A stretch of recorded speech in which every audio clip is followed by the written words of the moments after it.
od moj jagol. Mislim, znači postojam. Imate li jasno cel pred sebe ili skitate kako što ve nosat vetrovite na денешницата? Što ve inspirira da odite napred i pokraj prečkite što postojano se pojavуваat onaka nenajaveno? Знаете ли кои се вашите аргументи? Секако, секој сака другите да го видат во најдоброто светло. Бескрајно бистар, шармантен, духовит, паметен и оптимистички настроен. Да, ова се факторите кои отвораат многу нешта во работата и кариерата, но се појавуваат и икс други причини кои тоа докрај не го дозволуваат.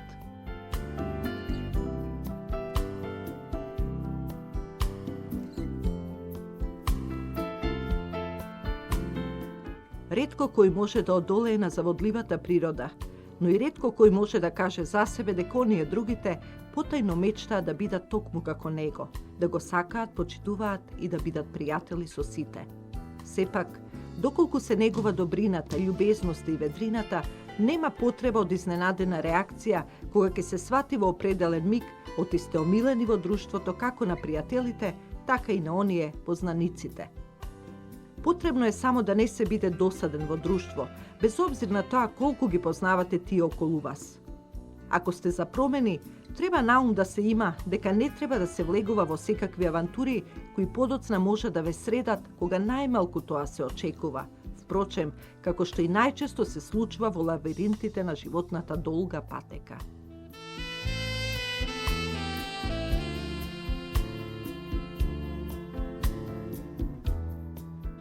Што станува со амбицијата? Дали во остварувањето на целта поставена пред себе се посега по се, па дури и по недозволеното? Дали секогаш целта ги оправдува средствата? Треба да се знае дека не сте единствени во оваа категорија, ниту пак некогаш ќе бидете. И тоа е реалноста. Понекогаш и мора да се помисли дека секој е скроен на свој начин, да победува или да губи, да биде одличен стратег и ништо да не препушта на случајот и случајностите. Треба да се верува во себе дури и тогаш кога работата ќе тргне наопаку. Треба да се плови понатаму и покрај непогодите на морето. Тугите мани во вакви случаи се превратуваат во собствената корист, а и забавно е кога силата на својата волја се испробува врз другите. Срдечноста, вниманието и духовноста во вакви случаи се само звезди водилки и не е важно при тоа колку тие ќе светат и колку се сакаат или не.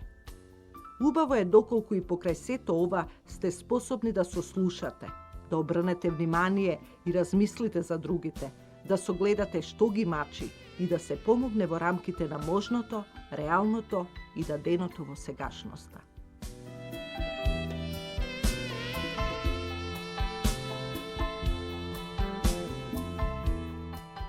За амбицијата да се оствари, честопати и се лаже. Добриот лаж го обично гледа во очи и зборува со силен и јасен глас. Кај него не се очекуваат некои посебни манифестации како што е долгиот нос на Пинокио. Тоа важи за децата и оние кои се уште веруваат во бајки, ако воопште тие постојат. Најдобрите лажговци се оперирани од совеста. Некои се дури и такви родени, со патолошка потреба да излажат и крај на приказната. Сепак, по одредено време или период неизбежно се откриваат на овој или оној начин, веќе сеедно. Тој што лаже или се раѓа со таа дарба, или својата уметност ја развива со години учење, вежбање и бескрајно работење на терен во различни ситуации, но и околности. Наоѓа своја публика за своја корист. Овде се различните степени на невистината, зашто итриот лаж го знае кои измислици кога да ги употреби и искористи, како и пред кого. Ако некога сте ги проучувале овие така наречени мајстори на измамата од типот на политичари, адвокати, новинари, странски и домашни дипломати, оделни правопранители, доктори, брзо ја сваќате поентата и представата за стилот и содржината на изреченото, а потоа направеното.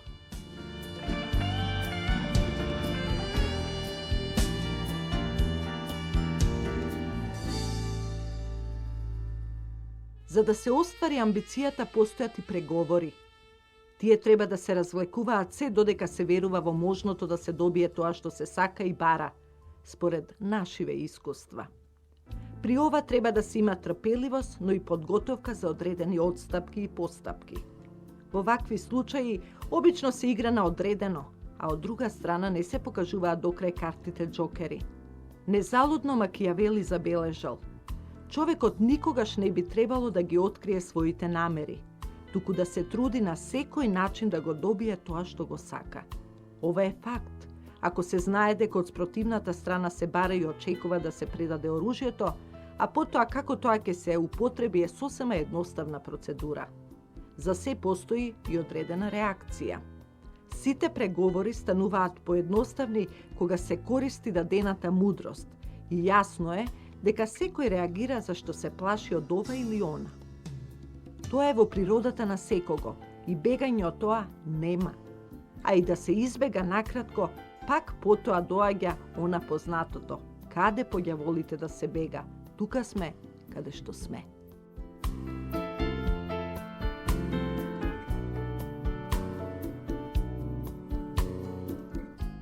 За остварување на амбициите во работата, ангажманот се одвива внатре и надвор. Во двете битки наградата е мокита, а не само парите. Можеби некогаш постоел начин за разоружување и поразување на непријателот без претерана борба, со обични зборови и мислење дека во тоа е вистинската цел на уметноста на војувањето. Но денес ова е многу поинаку и нема заблуда дека војната е опасна работа, при што грешките произлезени од милостивите души се всушност оние, најлошите. Борбата или надпреварот оди според надпреварувањето и според силата. Првиот е за нормалните, а вториот за силеџиите, кои ги има се повеќе во нашава сурова денешница. Овде станува јасно дека добрината и љубезноста досега се уште никому не му купиле црвен тепих, влез во успешните и амбициозните. Сега ако сакате мирна совест, некој вистински да ве сака, почитува, да се милува со вас по потреба и кога сте борец и кога сте губитник, тогаш не сонувајте и не планирајте. Не губете време, туку веднаш набавете си куче и бидете сакани, спокојни и разбрани во секое време.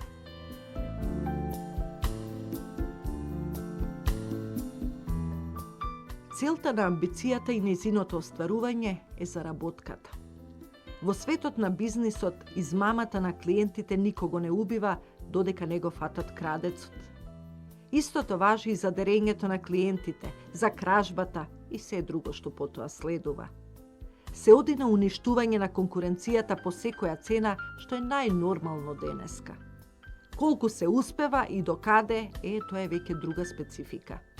Во секој случај, јасно е дека најдобрите можности обично се кријат во работите што ги тормозат поскромните. Затоа е тука амбицијата, успехот и трчањето кон врвот. Вистинската природа на бизнисот помага кога тогаш да се замаскираат одредени нешта кои само пречат во потрагата по успехот и парите. Како и да се земе, во секоја работа отсуството на скрупули носи своји предности, зависно од друштвото и обкружувањето.